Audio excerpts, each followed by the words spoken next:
अभी कुछ टाइम से ये नरेशन बहुत चल रहा है कि Ranveer and Deepika are perfect couple and Ranveer is the greenest flag one could ever be and on the other hand Ranveer and Alia are not perfect couple. सिर्फ आलिया ही रणवीर से प्यार करती है एंड रणवीर एक रेड फ्लैग है एंड उन दोनों की शादी सिर्फ इसलिए हुई because Alia got pregnant before marriage. But recently coffee with Karan में दीपिका एंड रणवीर का कन्वर्सेशन सुनने के बाद लोगों ने उन्हें ट्रोल करना शुरू कर दिया है, क्योंकि दीपिका ने वहाँ कन्फेस किया कि वो और भी लड़कों के साथ थी जब रणवीर एंड वो डेट कर रहे थे, बिकॉज उन्हें कुछ भी सीरियस नहीं चाहिए था, क्योंकि उस वक्त तक उनके काफी सारे फेल्ड रिलेशनशिप्स हो गए थे and it was like a situationship, जैसा कि आज के टाइम पर कहते हैं। मतलब लिटरली किसी को एज एन ऑप्शन रखना और साथ में और भी ऑप्शंस रखना कि देखते हैं किसको सिलेक्ट करना है। एंड रणवीर का फेस ऐसा हो गया था जैसे वो बस रोने ही वाले हैं। सो इसका मतलब ये है कि उन्हें नहीं पता था उन्हें एज एन ऑप्शन रखा जा रहा है। आई मीन ये एक सिचुएशनशिप है and that's why people are trolling Deepika कि इसीलिए रणवीर ने इसे छोड़ा होगा। And she is a pseudo feminist जो सोचती है कि लड़कियां ऐसा कर सकती हैं, पर अगर किसी लड़के ने उसे छोड़ा तो वो पूरे मीडिया में खुद को विक्टिम पोर्ट्रे करेगी, but actually it's not true. Deepika ने एक इंटरव्यू में बताया था कि जब रणवीर और वो डेट नहीं कर रहे थे and he was trying on her, that time he was dating someone else. He was special.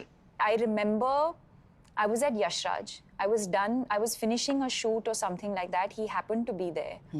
And he was flirting like nobody's business. And he was dating somebody else at this point. So may be ये चीज secret रखी जानी थी, वरना लोग बातें करेंगे जैसे अभी कर रहे हैं। दैट्स व्हाई रणवीर ऐसा फेस बना रहे थे, क्योंकि उनकी जो इमेज है loyal, caring and one woman man की, जिसने एक डिप्रेस्ड इंसान की जिंदगी में खुशियां भर दी, वो खराब हो जाएगी। कि ये तो बस एक ऑप्शन था। इनकी कोई ऐसी लव स्टोरी नहीं है कि सारे फेल्ड रिलेशनशिप के बाद इसने दीपिका को एक अच्छा रिलेशनशिप दिखाया। And Ranveer is the greenest flag वाला पर्सपेक्टिव भी भले ही लोगों ने ही बनाया हो दीपिका की जर्नी देखकर, पर इसे मेंटेन करने में इनकी PR टीम को बहुत मेहनत लगती है। ये शादी के 3 साल बाद फोटो शेयर करते हैं, 5 साल बाद वीडियो शेयर करते हैं just to be in the news, और फिर काफी सारे पेजेस इन्हें बिना किसी रीजन के सर्कुलेट करने लगते हैं फॉर नो रीजन। तो ये कोई फैंस नहीं जो दिन भर यही करते रहेंगे, they are mostly paid PR। और अब जब इतने सालों से बनाई परफेक्ट कपल की इमेज जिसके कारण रणवीर एंड आलिया को भी ट्रोल किया जाता था, वो दीपिका ने सिर्फ एक लाइन से बिगाड़ दी है, तो इस फैलाए हुए कचड़े को वापस समेटने में इनकी PR टीम को बहुत टाइम लगने वाला है। जैसे आलिया की वजह से रणवीर की इमेज खराब हो गई थी, जबकि अब आलिया और रणवीर उतने भी बुरे कपल नहीं लगते जितना इंटरनेट ने उन्हें बना दिया है।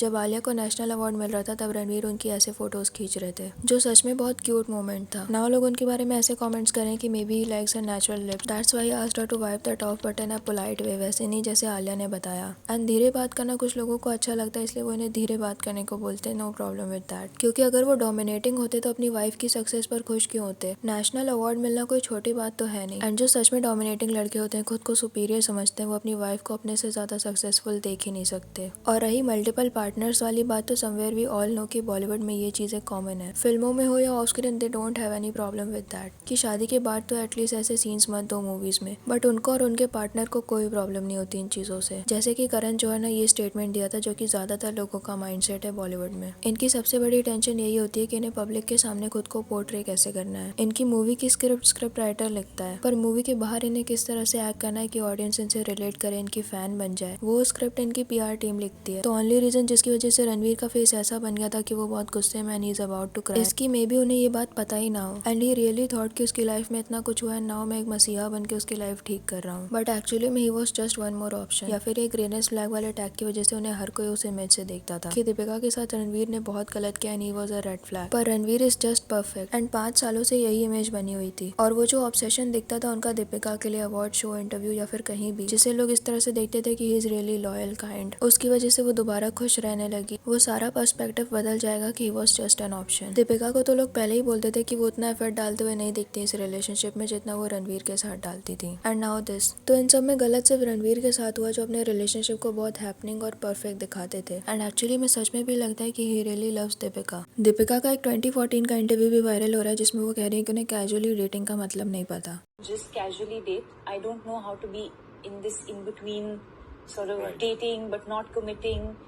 मतलब डेट कर भी रहे हैं और सीरियस नहीं है। और ये वही टाइम था जब वो मल्टीपल डेटिंग कर रही थी, पर एक्टर्स उस वक्त एक फिल्टर में रहते थे। नाउ दे थिंक कि नई ऑडियंस बहुत ज्यादा एक्सेप्टिंग है, आप जितना रियल रहोगे आपको उतना ही पसंद करेगी। पर नई जनरेशन बॉडी पॉजिटिविटी और इक्वलिटी जैसी चीजों के लिए एक्सेप्टिंग हुई है। थैंक गॉड आज की जनरेशन भी इतनी ओपन माइंडेड नहीं हुई है कि चीटिंग और मल्टीपल पार्टनर जैसी चीजों में बोले कि एटलीस्ट उसने एक्सेप्ट तो किया। बट अब देखना ये होगा कि दीपिका ने PR का खर्चा बढ़ाया या फिर डिवोर्स लॉयर का। बाय द वे, आपको क्या लगता है इस बारे में कमेंट करके बताना। वीडियो अच्छी लगी हो तो लाइक करना और ऐसी और वीडियोस के लिए विचार को सब्सक्राइब करना।